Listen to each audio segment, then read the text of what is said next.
আসসালামু আলাইকুম, welcome back to my channel. আশা করি সবাই ভালো আছেন, সুস্থ আছেন। আপনারা দেশ এবং দেশের বাইরে থেকে যে যেখান থেকে দেখতেছেন আপনাদেরকে জানাই সুস্বাগতম। আজ আমি চলে এসেছি কুমিল্লা জেলার তিতাস উপজেলার কলাকান্দি ইউনিয়নের দড়ি মাসিমপুর গ্রাম। এটা দড়ি মাসিমপুর গ্রাম না?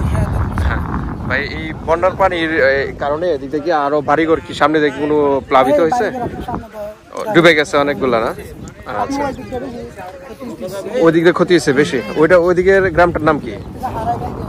হারাইকান্দি। আচ্ছা আচ্ছা, ওইটাও কি এই কলাকান্দি ইউনিয়নের? আচ্ছা। কুমিল্লা জেলার তিতাস উপজেলার দড়ি মাসিমপুর গ্রামের উপর দিয়ে কিন্তু বয়ে চলছে এখন ক্রমান্বয়ে স্রোতধারা। বন্যার পানি কিন্তু কানায় কানায় পরিপূর্ণ হয়ে গেছে। দেখেন বাড়িগুলোর ঠিক উঠোনের কাছাকাছি কিন্তু চলে আসছে অলরেডি পানি। মানুষজন কিন্তু খুবই আতঙ্কে আছে কখন ওনাদের বাড়ির উপরে পানি প্রবেশ করে। আর এদিক দিয়ে কিন্তু ব্রিজও কিন্তু ওনাদের বাড়ির ঠিক নিকটেই কিন্তু এখানে প্রবল স্রোতে একটি ব্রিজ কিন্তু অলরেডি ভেঙে পড়ে গেছে এবং স্রোতের সাথে বিলীন হয়ে গেছে। আর এই দৃশ্যটা এখন আপনাদেরকে দেখাবো, তো সাথে থাকুন আর সম্পূর্ণ দৃশ্যটি দেখতে থাকুন।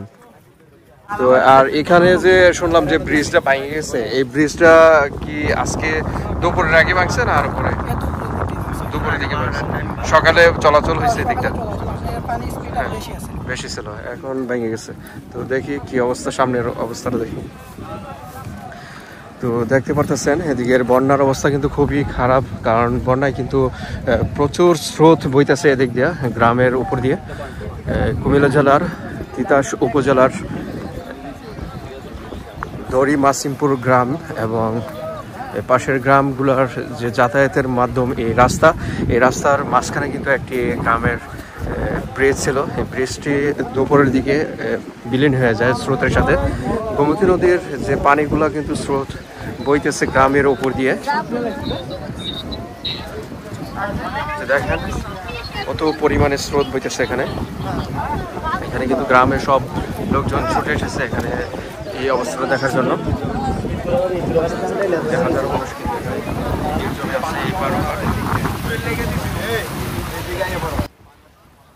আমি এখানে আসার পরই জানতে পারলাম যে এইখানে নাকি ব্রিজটি সকালে খুব ভালো ছিল, গাড়ি নিয়ে এপার থেকে ওপারে কিন্তু মানুষ যাতায়াত করতো এবং পায়ে হেঁটেও কিন্তু এই ব্রিজ দিয়ে পারাপার হতে পারতো এই গ্রাম থেকে ওই গ্রামে।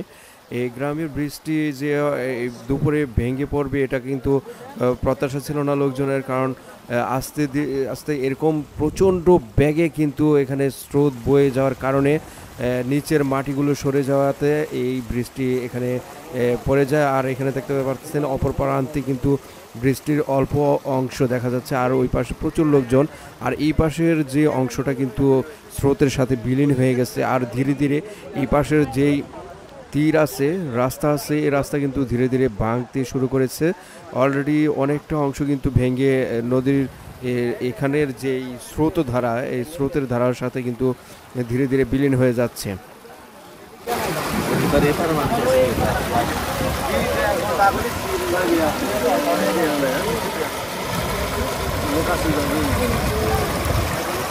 আমি কতক্ষণ আগে বসে গেছিলাম, গাড়ি লিয়ে কতক্ষণ আগে বসে গেছিলাম, মনে আয়া দেখি ডুবে গেছে, পানি স্রোতে একবারে বসে গেছে।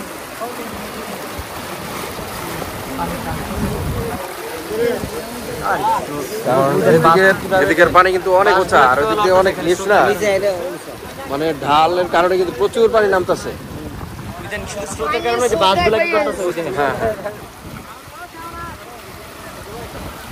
বাংলাদেশের এরকম দুঃসময়ের কিন্তু আমরাই কিন্তু পাশে দাঁড়াতে হবে, যারা বন্যা কবলিত এলাকার লোকজন যারা এখন মহাবিপদে পড়ে আছে, যারা বন্যার পানিতে ডুবে আছে, তাদেরকে কিন্তু রক্ষা করতে হবে। আমাদের এই সকল আমরা বাংলাদেশি যারা আছি আমরা সবাই মিলেমিশে কিন্তু আমরা এগিয়ে আসতে হবে।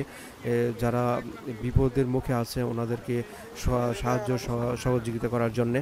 তো আমরা যে যেখান থেকে সম্ভব দেশ এবং দেশের বাইরে থেকে আমরা যেভাবে পারি, যাদেরকে বিশ্বাস হয় তাদের মাধ্যমে আমরা যেন সাহায্য সহযোগিতা মানে পৌঁছাইতে পারি বন্যা কবলিত এলাকাগুলোর মধ্যে, যেমন নোয়াখালী, কুমিল্লা, ফেনী এবং আখাউড়া, এরকম বিভিন্ন জায়গায় কিন্তু এরকম প্রচুর বন্যা হইতেছে এখন। তো সবাই ভালো থাকবেন, আর আমার পেজটি যারা এখনও ফলো দেননি এবং এই ইউটিউব চ্যানেলটি সাবস্ক্রাইব করেননি, এখন সাবস্ক্রাইব করে রাখুন।